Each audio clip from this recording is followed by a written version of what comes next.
Today, I'm bringing you along on a trip to IKEA with Alex and his sister. We're here to help her choose new decor for her bedroom and a few pieces around the house. As she is stepping into a new chapter of her life, redefining her space, and in many ways, redefining herself. I've always felt that our homes quietly mirror what's happening inside of us, and today really felt like one of those moments. This trip is about creating a cleaner, calmer look, something that feels grounding and supportive of where she is right now. Nothing extravagant, just thoughtful choices that bring lightness, order, and comfort. At the same time, Alex and I are also here to gather inspiration and pick up a few items for a project we've been working on for months. I can't really share too much yet. I'm a little superstitious and don't want to jinx it. But if you stay until the end, you'll see a few hints of what those pieces might be for. And I'll say for now is, this project has been a dream of mine for over 10 years. And being this close to making it real feels very surreal. Like, very. IKEA has always been a strange place for me emotionally. On the surface, it's just furniture, but over the years, it's also been a place of hope. A place you go to when you're starting over, after a move, after a breakup, at the beginning of a new job, a new home, or a new version of yourself. Walking through these rooms, you're almost invited to imagine a different future. One that feels more organized, calmer, and more intentional.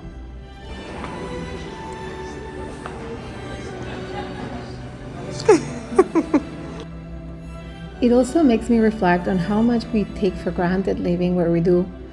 Affordable, accessible furniture isn't something everyone in the world has.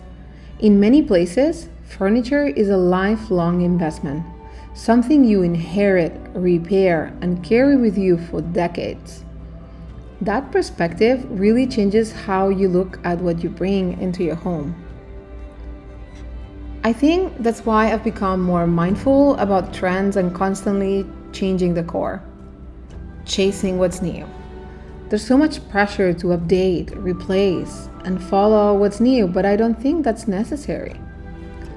Finding our own style, even if it's inspired by many others, is so much more sustainable, emotionally and also environmentally. As you know, it's something that I really care about. We really need to make things sustainable as our planet suffers. Choosing pieces you truly love that can move with you through different seasons of life feels more meaningful than chasing what's popular. Today wasn't about buying a lot, it was about choosing well. We'll show you what we found and a few pieces we picked up for our mystery project, and I promise, once everything is finalized, I'll share the full story with you. Thank you for coming along today, for being part of these quiet moments and reflections. If you enjoy slow lifestyle vlogs, home inspiration, DIY, and thoughtful conversations about space and living, I'd love for you to subscribe and stay a while. And so we had a very nice IKEA trip. And I don't know where Annabelle's gonna be sitting because it's full. And yeah, we're going back home now. And I'll show you the things I got. They're not for the house, they are for that I'll talk to you more about later. Merveilleux! Marvelous! Fantastique! Fantastic! Annabelle Hey! est enterrée de IKEA. Youhou! On a tout trouvé! Et Alex qui prépare l'auto. Bye bye! On s'en va!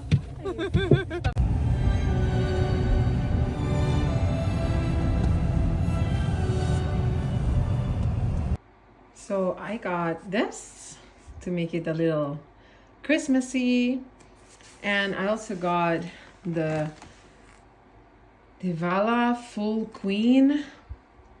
Let's see how it looks on the bed. Nice. I am watching McKenna and just had some popcorn. I did it myself. And now I'm just gonna do a little fresh salad. And I have some leftover, like general Tao tofu. Yeah, and so I'm gonna do this as a simple supper. And then I'll show you what I got at IKEA. And I'll tell you all about it. And there you go. Supper's ready. And so is McKenna.